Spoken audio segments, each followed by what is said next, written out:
What's up guys, welcome to your 7th C++ tutorial, and in this tutorial I'm going to be talking to you guys about arguments and functions.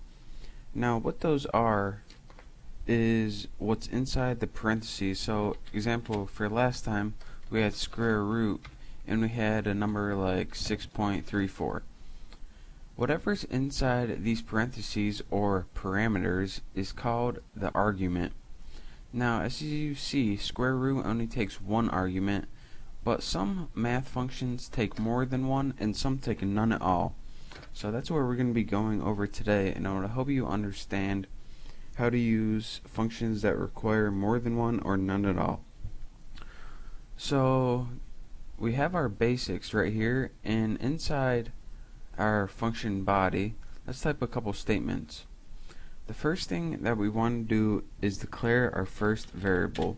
So let's make a variable called num1, and it's going to be a real number, so let's write double. And let's use the power of function. So we put num1 equals power. Remember last time we used square root? This time we're going to use the power, and that's POW, that's built right in.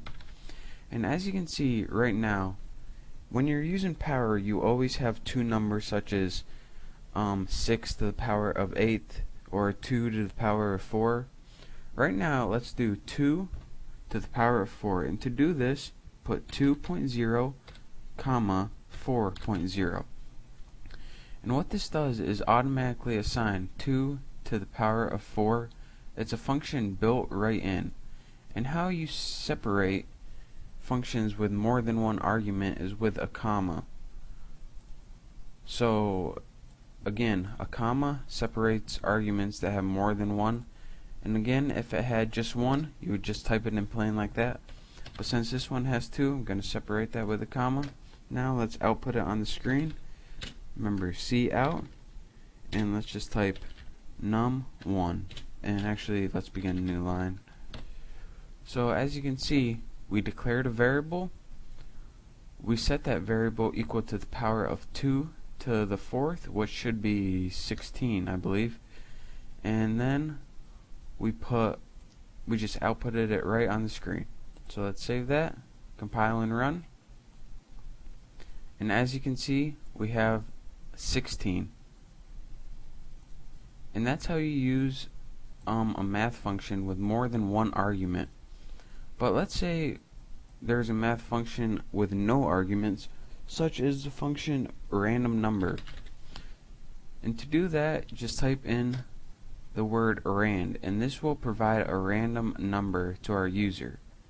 And as you can see, you don't need to type in a number or anything like that, because our CMath library is gonna make a random number right for us. So let's execute, compile and run. Hopefully I don't have any errors. And our random number it generated this time is 41. And that's just a random number. It didn't come from anywhere but space. So as you can see, some built-in math functions have 1, such as square root, 2, such as power, and or none at all, such as random numbers. So I hope you can understand arguments and functions, and remember, inside the parentheses are called parameters. They just call it parameters instead of parentheses because they want to sound cool. So I hope you enjoyed my video. I hope you learned something about functions. And remember to subscribe to my channel if you like my videos. Thanks for watching.